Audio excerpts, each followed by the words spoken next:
All right guys, it's Candy. Welcome back. If you don't already know by the title of this video, today I'm going to be talking about It Starts With Us by Colleen Hoover, which is the sequel to It Ends With Us, also by Colleen Hoover.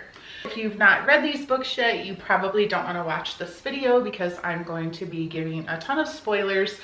This is the kind of video you want to watch after you've read the book and you just want to hear someone else's thoughts and feelings on the book, because I'm going to be spilling all of it. I already made a video talking about It Ends With Us. I'll link that down below. If you haven't watched that, you could check that out as well. But today we're going to be focusing on It Starts With Us. So I pre-ordered this months and months ago, got it delivered by Amazon the day it came out. I actually didn't start it that day. I waited till the following day, started it, read it in 2 days. And when I finished the book, I remember I was taking a bath when I finished it. I was really initially very disappointed.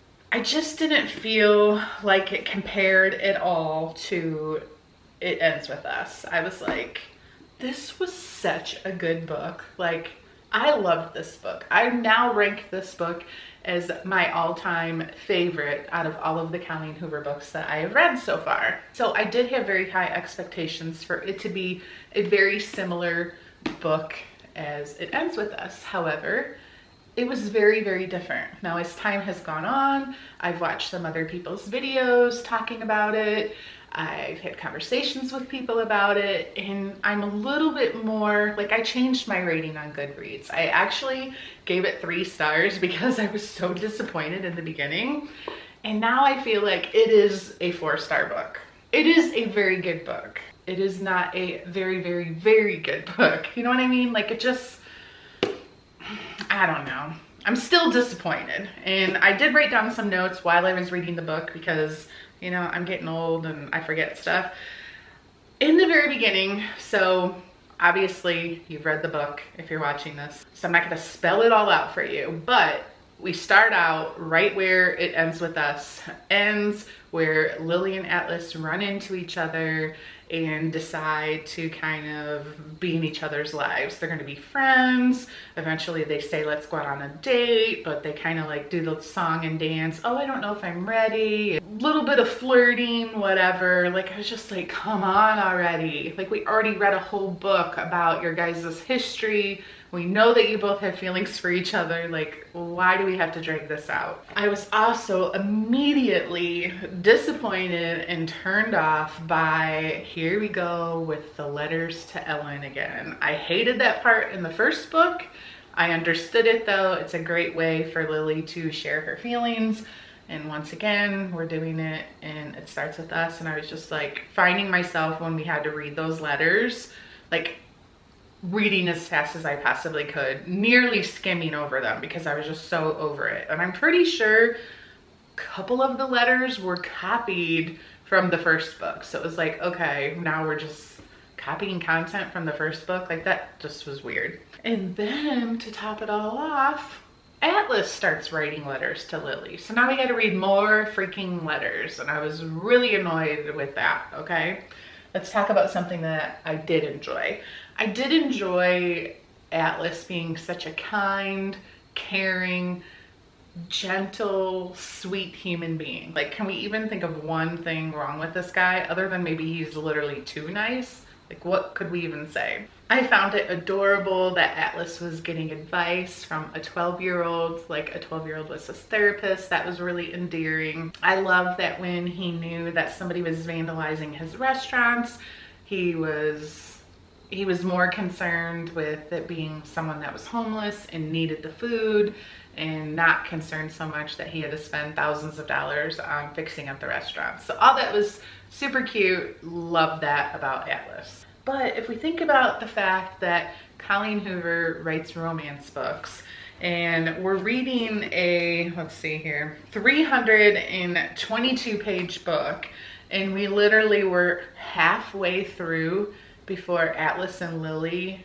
make out for the first time. I don't know. I was like, really? I just didn't think it really needed to drag out that long. Like, let's get to it a little bit quicker. And then instead, we could have not ended the book so abruptly. Like, I wonder if authors, how many of them write the book from start to finish, or do sometimes you write the end and then you go back? Because even as a video editor, sometimes I'll edit, like, you know, I try to keep my videos within a certain amount of minutes. Sometimes I'm like, well, I know the end part of this video is important, so let's edit that first, and then I'll go back and decide how much needs to be cut out in the beginning. Like, do authors do the same thing? And I'm thinking, if she wrote the end of the book, regardless if she wrote it at the very end or in the middle or whatever, why was it so rushed? We could have cut out some of the stuff at the first 100 pages and made the ending a lot longer. But I feel like a lot of authors are guilty of doing that. So I made a note that I felt like Atlas was a saint by when he learned that he had a brother. The fact that he was able to like maintain his demeanor with his mother and still be kind. And even when it came to Josh, his brother, 12-year-old brother, the fact that he was able to like not bash his mom, not bash his father, even when he was driving him that one day to go meet his father, the fact that he wanted to be honest with him and tell him like, your father is a dirtbag. He doesn't even deserve you. He doesn't deserve to see you, talk to you, have you in his life. And he held that in until Josh needed him to like speak up and say that, yeah, I agree with you. If your dad wanted to see you, he would have reached out to you. He would have called you. He would have found a way to see you. So I thought all that was just added to how sweet Atlas is. And then if you caught the part in the book, I should have flagged the page, but I didn't. How many of you understood that It Starts With Us is really not about Atlas and Lily? It was kind of about Atlas and Josh. At least this is how I interpreted it. You can tell me in the comments below if you didn't take it this way at all. But when you're reading, there's a part where Atlas and Josh are together, and Atlas is talking about, you're gonna live with me, I'm gonna take care of you, we're gonna build our future. And he says something, exact quotes, "It starts with us." Like, he basically flat out said that his future starts with Josh. Yes, Lily ends up being in it, but the reality is in Atlas's mind, his life was now truly beginning. The future that he's worked so hard to build started with Josh. Like, that's his future now. And I thought that was really cool that the title isn't just exactly what we thought it was before even reading the book. There was even a much deeper meaning. All right, so if you guys watched my video where I talked about It Ends With Us, you know that I was Team Ryle. I fell off the Team Ryle bandwagon pretty early on in this book. I can't believe, well, I do believe, I understand why. I was just really disappointed that, not that I expected Ryle and Lily to be together. I mean, I kind of hoped that when I finished reading the first book, that there was a chance that Ryle would get help and he would become a better person and him and Lily could, you know, fall in love again. I was disappointed that there wasn't really any character development for him at all until maybe the very end. I guess the fact that he was able to stay in the car when Marshall dropped off Emerson and not get like heated with Lily or with Atlas. Like, I know that was a huge turning point for him, but I just thought maybe we could have like let him get to be a little bit better of a person. However, I can understand so many things that occurred in this book, why they occurred.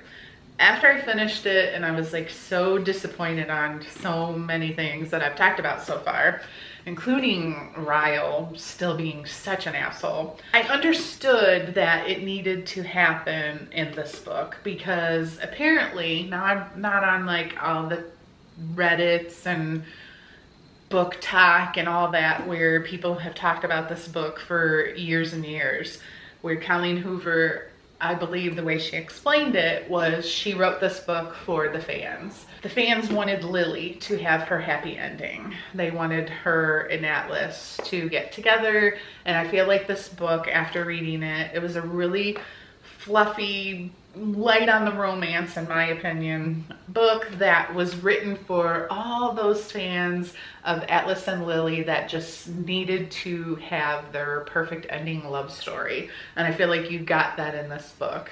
It just was so simple in a way. Like if you think about, you read this whole 322 page book, like what really happened?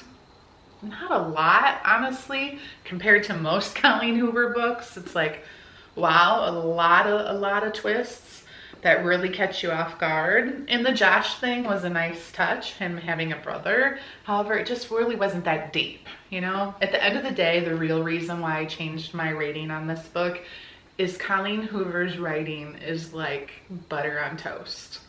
It reads almost like poetry to me. It's just so beautiful.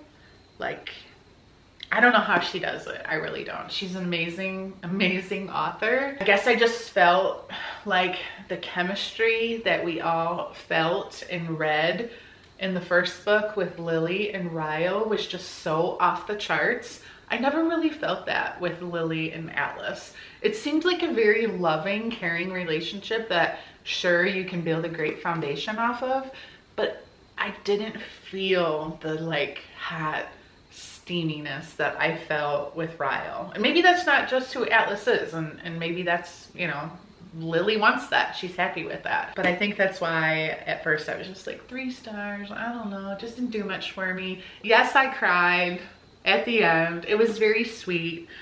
I was disappointed that we didn't get to hear what Lily's vows were, but I do feel like this book was more supposed to be, again, Atlas's story, even more so than Lily's story. As I said, my final rating is 4 stars. I'm still really glad that I read it. It's lived up to most of the hype. I just expected a little bit more. So comment down below, guys, your thoughts on this book. Thank you so much for watching this video. I hope you enjoyed hearing my thoughts on it. So stay tuned for my normal Sunday book video. It's going to be every book on my shelves, every book on my TBR. Not every book on my shelves, because some of these books I have read, just the ones that I have not read, and there are a lot, so that should be fun. So thanks guys for watching, and we'll see you next time. Bye guys.